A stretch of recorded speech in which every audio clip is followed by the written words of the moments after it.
When I was a senior in high school, I was the starting goalie for our high school's soccer team. And about 8 or 9 games into the season, I slide tackled a guy from the other team. And when I got up, it felt like someone had jammed a steak knife into the joint of my right knee and the inside of that joint. Well, I hobbled around, continued to play the rest of the game, managed to get a tie out of the game. But later on, I went to the doctor, and after several doctor's visits, he determined that I had torn the medial meniscus in my right knee. And so they performed arthroscopic surgery and took out a small section of the meniscus, which was fine. But to this day, I still have problems with that same knee. Now, a couple years after the surgery, I remember that I started to have problems with my knee.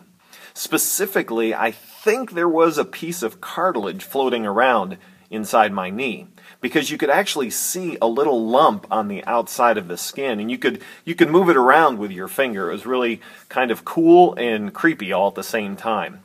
Now, when I really had problems with it is when that piece of whatever it was would get stuck in the knee joint.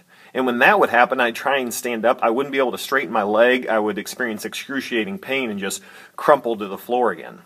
And I remember praying hard that God would heal my knee, and believing beyond all doubt that God performed a miracle and healed my knee. And when I stood up, I would feel the pain again and crumple into a ball on the floor. Now, fast forward a couple months, and I had continued to pray for this knee, but I didn't really think about it as much anymore. And I realized that my knee didn't have the same problems anymore. There was no more floating cartilage. Now, did God heal me? Yeah, I believe that He did. He just didn't do it in my time frame, but over time He managed to heal my knee and remove that piece of cartilage. Now, did God like me more? Did God love me more when He healed me than earlier when I thought He had healed me and didn't in fact heal me? Not at all. And the truth of the matter is that our personal circumstances do not coincide with how God feels about us.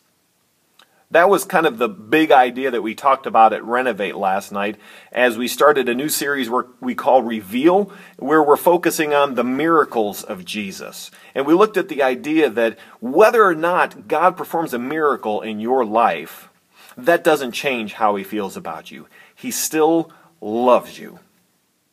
One of my favorite icebreaker questions to ask teenagers is, if you could go back in history and witness or participate in any event, non-biblical event, what would it be and why? That's a fun question you can ask to your son or daughter. But another question you can ask is, if you could go back in history and witness any one of Jesus' miracles, what would it be? And why does that one stand out to you? That's just one way that you can talk to your son or daughter about the topic that we're covering at Renovate, the topic of miracles. If you want to go a little deeper, maybe you can ask them, what miracle are you praying for? And will you be okay if God does not answer that prayer? Will you be okay with that? Or will you have a hard time? Are you trusting more in the miracle than you are in God? Those are just a couple of ways that you can, a couple of things that you can toss into a conversation to maybe process this topic that we're talking about at Renovate right now. As far as announcements are concerned, be looking hopefully later this week for video and some information from me about the Chicago and the Haiti mission trips. We're going to get that out as soon as possible so you have that information in your hands so you can be planning accordingly. Well, thanks for checking out this week's Renovate Roundup. My name is Fitz. Have a great week. Talk to you soon. Bye.